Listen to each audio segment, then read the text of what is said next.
According to Google, culture is defined as arts, customs, and achievements of a particular nation, people, or social group. For those who are born into it, culture is easy to comprehend. Others may end up having to find or create their own culture.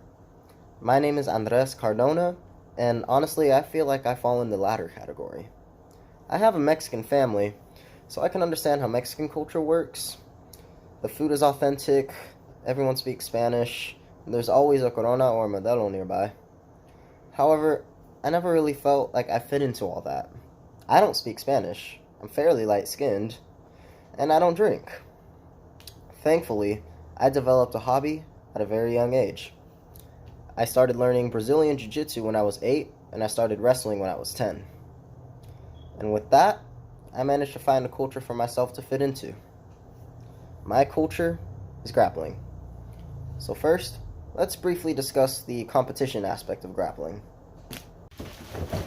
So, when I started jiu-jitsu at the age of 8, I had to experience a really tough learning curve, like tougher than most kids. Whenever we would spar each other, I would usually be the one left crying after class. And honestly, it wasn't that fun. I didn't have any skill, I was worse than all the other kids, and it took me a long time to improve. And I think a big part of what helped me to improve was competition. Going to tournaments gave me a really good competitive mindset, and that helped me to get better.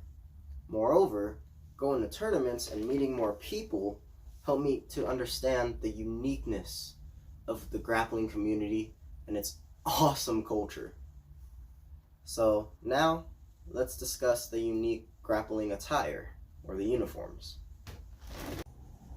So grappling attire is fairly unique. In Brazilian Jiu-Jitsu, there are two types of uniforms, gi and no gi.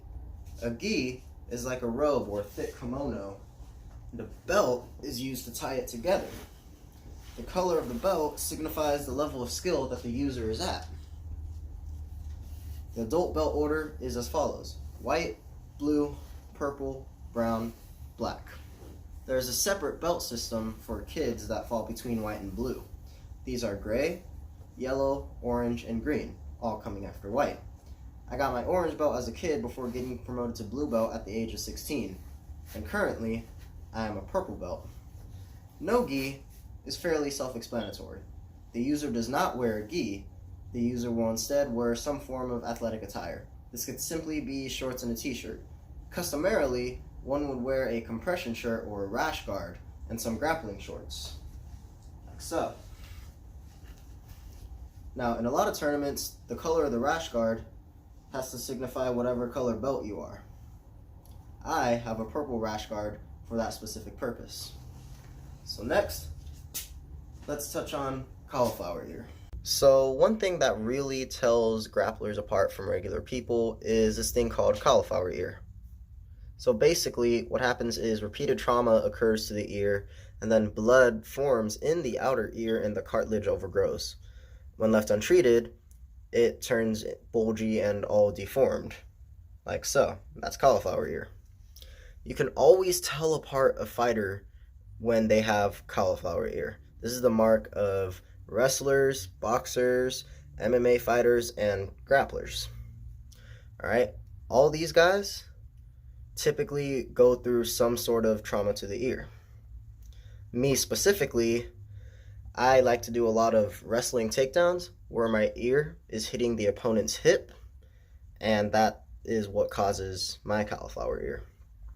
A good way to prevent this is by wearing headgear. Now, let's move on to Brazilian customs.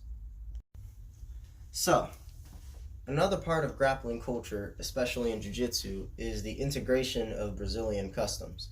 It is typical for referees in jiu-jitsu tournaments to speak Portuguese, and Portuguese words are often integrated into match calls. For example, when a match starts, the referee yells "combate." This just means that the match has officially begun.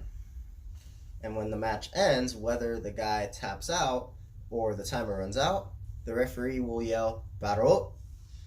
That just means that the match has officially ended. It's over. In fact, a lot of people in jiu-jitsu tournaments will speak Portuguese. Competitors, referees, staff, a lot of people know Portuguese in jiu-jitsu. Another example of Brazilian customs is the food. At most jiu-jitsu tournaments, one can typically count on there being Brazilian food. There's almost always an acai stand, and sometimes there's stands with Brazilian cheese bread, and that's delicious.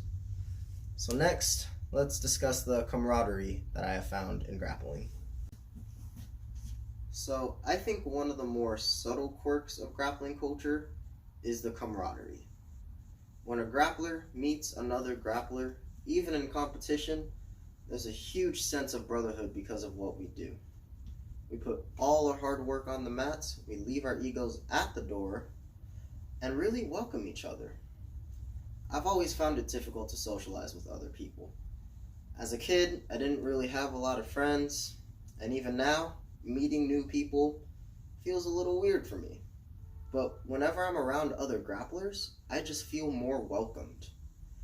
I could be at a family function or at some random party, and I won't want to socialize with people if I haven't already met them.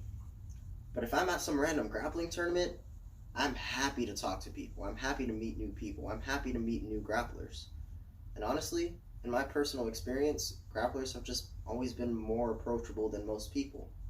I love that sense of camaraderie.